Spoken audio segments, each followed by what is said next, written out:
نحمدہ ونصلی علی رسولہ الکریم اما بعد بسم اللہ الرحمن الرحیم السلام علیکم ورحمۃ اللہ وبرکاتہ۔ ماہ شعبان میں کرنے والے 4 نہایت ضروری کام، اگر ان 4 کاموں کو میں، آپ اور ہم سب انسان کر لیں تو اللہ پاک خوش ہو جائیں گے اور ہماری مغفرت ہو جائے گی۔ محترم ناظرین، ہم انسان فطرتی طور پر کمزور ہیں، چاہتے ہوئے یا نہ چاہتے ہوئے ہم سے غلطیاں اور گناہ سرزد ہوتے رہتے ہیں۔ 2 مہینے ماہ شعبان اور ماہ رمضان رحمتوں والے، برکتوں والے اور بخشش والے ہیں، اس لیے ان 2 مہینوں میں اور خاص طور پر شعبان کے مہینے کے اندر یہ 4 کام ہر مسلمان مرد و عورت کو ضرور کرنے چاہیے تاکہ ہماری سابقہ زندگی کی غلطیوں کو، کوتاہیوں کو اور سرزد ہونے والے گناہوں کی بخشش کا سبب بن سکیں۔ محترم ناظرین، ماہ شعبان میں پہلا کام جو آپ نے، میں نے اور ہم سب نے کرنا ہے وہ ہے اللہ سے ہدایت کی دعائیں مانگنا، اپنے لیے، اپنے گھر والوں کے لیے، دوست احباب کے لیے، رشتہ داروں کے لیے، ہمسایوں کے لیے کہ یا اللہ پاک، ہم کمزور ہیں، گناہ گار ہیں، لیکن آپ کی رحمت ہمارے گناہوں سے زیادہ ہے، ہمارے گناہوں سے بڑی ہے۔ یا اللہ، اپنی رحمت سے ہمیں ہدایت یافتہ لوگوں میں شامل فرما۔ جو ہم نے زندگی میں غلطیاں، کوتاہیاں کی ہیں، اپنے کیے پر ہم شرمندہ ہیں، یا اللہ ہمیں معاف فرما دے۔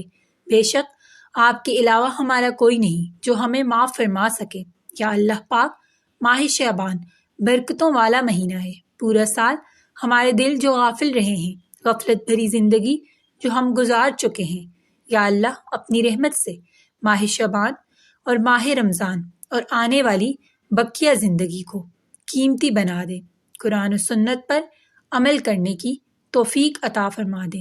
ماہ شعبان میں برکت کے لیے دعائیں کریں، اپنے لیے بھی برکت کی دعائیں کریں اور دوسروں کے لیے بھی کریں، اس لیے کہ جو آدمی دوسروں کے لیے دعا کرتا ہے تو اس کی دعا جلد قبول ہوتی ہے۔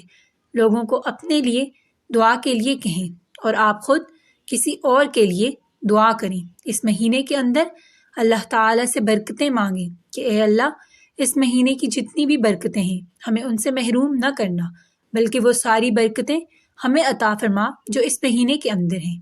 ماہ شعبان میں دوسرا کام جو آپ نے، میں نے اور ہم سب نے کرنا ہے وہ ہے روزوں کی کثرت۔ اس مہینے کی برکتوں کو سمیٹنے کے لیے، اپنے گناہوں کو بخشوانے کے لیے کثرت سے روزے رکھیں۔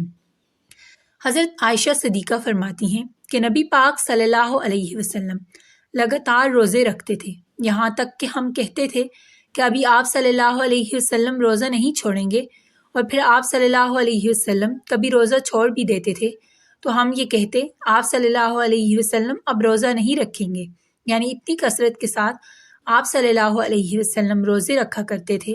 اور روایت میں یہ بھی آتا ہے کہ آپ صلی اللہ علیہ وسلم کے نفلی روزے زیادہ تر اسی مہینے یعنی ماہ شعبان کے اندر ہوتے تھے، اور مہینوں کے اندر بھی آپ صلی اللہ علیہ وآلہ وسلم روزے رکھا کرتے تھے، لیکن اس مہینے کے اندر پورا مہینہ تو نہ رکھیں، لیکن زیادہ سے زیادہ روزے رکھیں۔ اور اس مہینے کے اندر روزے رکھنے کی ایک اور وجہ یہ ہے کہ اس مہینے کے اندر موت کے فرشتے کو ان تمام لوگوں کے نام دیے جاتے ہیں جنہوں نے اس سال مرنا ہوتا ہے، تو روزوں کا اہتمام کریں، پورے مہینے کے نہ رکھیں، اور نہیں تو کم از کم 13، 14 اور 15 تاریخ کا روزہ رکھ لیں۔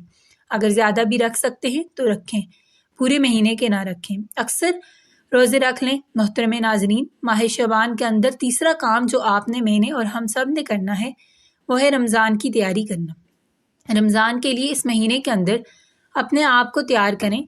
تیار کیسے کریں کہ اس مہینے کے اندر آپ کثرت کے ساتھ روزے رکھیں گے تو آپ روزوں کے عادی ہو جائیں گے، عادت بن جائے گی، اور جیسے کہ رمضان برکتوں کا مہینہ ہے، ثواب کمانے کا مہینہ ہے، تو اس لیے شعبان کے مہینے سے ہی ثواب کمانا شروع کر دیں۔ غریب لوگوں کے اوپر خرچ کریں، صدقہ کریں، لوگوں کے حقوق کا خیال رکھیں۔ ویسے تو پورا سال یہ کام کرنا چاہیے، لیکن رمضان کی وجہ سے، رمضان کی برکتوں کی وجہ سے اس مہینے کے اندر نیکیوں والے کام زیادہ سے زیادہ شروع کر دیں، اور انہی کاموں کی وجہ سے آپ کی رمضان کی تیاری بھی ہو جائے گی۔